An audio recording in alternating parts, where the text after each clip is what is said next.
Hello, hello, j'espère que vous allez bien par la grâce de Dieu, que tout se passe bien de votre côté. Juste une pensée, déjà on commence comme d'habitude. Jésus vous aime, il n'a pas changé. Et peu importe les circonstances de vos vies, peu importe les circonstances qui ne dépendent même pas de nous, Jésus est Dieu et il est toujours assis sur son trône, il est toujours à son poste et ce qu'il attend de son peuple, c'est que nous aussi nous puissions être à notre poste. Peu importe ce qui se passe dans ta vie, peu importe ce qui se passe autour de toi, toi tu te dois d'élever le nom de Jésus au-dessus de tout nom, au-dessus de la maladie, au-dessus de la dépression, au-dessus de la persécution, peu importe. Notre Dieu est le roi des rois et le seigneur des seigneurs. C'est le même hier, aujourd'hui et éternellement. Le Dieu qui a sorti Israël de l'Égypte avec son bras étendu, avec force, puissance et majesté, n'a pas changé. Le Dieu qui a séparé la mer Rouge en deux, qui a permis à son peuple de marcher sur le sol à sec dans la mer. Non, il n'a pas changé. Alors nous devons revenir au standard de l'Éternel. Je reprends. Il y a eu un camion qui est passé, j'ai rien compris. Passons. En fait, nous, on doit avoir le même langage que l'Éternel. Là, on nous dit que c'est la guerre. Ok. Mais toi, tu sais que l'Éternel règne.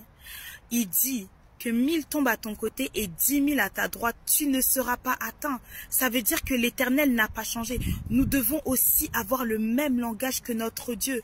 Celui qui console, celui qui délivre, celui qui restaure, celui qui élève, celui qui te donne la faveur, celui, peu importe, celui qui t'a appelé, clairement, tout simplement, celui qui t'a appelé des ténèbres pour t'emmener à son admirable lumière n'a pas changé. Il est Dieu et il règne au-dessus de tout. Il n'a pas changé. Le Dieu que nous servons, c'est El Shaddai. Il est le même. Et plus encore, il nous a donné son Saint-Esprit. Alors parlons-lui, écoutons-le, suivons ses instructions, obéissons à sa parole. Et nous verrons la gloire de Dieu se manifester dans nos vies jour après jour. En fait, il est possible, si nous mettons Dieu à l'épreuve, d'avoir un témoignage tous les jours.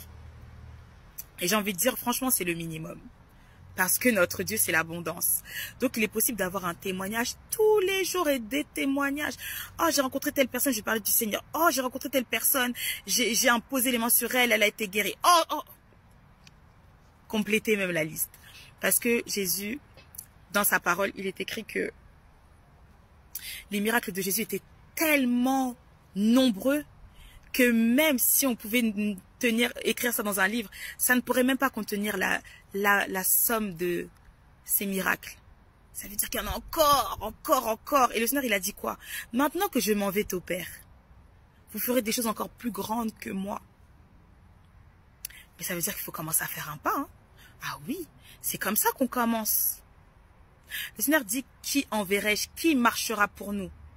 C'est à nous de dire, envoie-moi Seigneur. Envoie-moi Seigneur. Envoie-moi Seigneur. Moi, je veux faire ta volonté. Je veux parler de toi autour de moi. Je veux annoncer l'évangile. Dire qui j'étais avant et qu'est-ce que tu me fais devenir jour après jour. Nous-mêmes, on se sait. Avant, on était dans le monde comme les autres. Les relations, l'alcool, la drogue. Où est-ce qu'on n'était pas? Où est-ce qu'on n'était pas? C'est ça la question. On n'était pas dans quoi? La musique mondaine, les boîtes de nuit, tout ça, on y était aussi. Mais quand Jésus nous a appelés, ah non, ça a changé, ça a tout changé.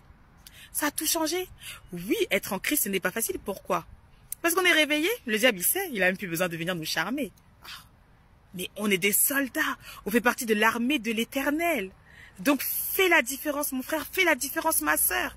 Tu portes en toi un grand Dieu. Ah non, arrêtons de le minimiser. Arrêtons de le minimiser. On a un Dieu qui parle. Vous savez, si on est à l'écoute là de ce que Dieu nous dit, est-ce qu'on serait étonné? Ce qui s'est passé en France, là, les élections, on sait. Voilà. Oui, Dieu parle, il parle. Mais s'il nous annonce les choses, c'est pourquoi? Pour dire, moi, je suis déjà au contrôle. Je vous dis seulement ce qui va se passer, mais je ne suis pas complexée par ce qui est en train de se passer. Je ne suis pas complexée. Même si on dit oui, on a magouillé au niveau des élections. Et alors? Et alors? Dieu reste Dieu. Son peuple reste son peuple. Le Saint-Esprit demeure.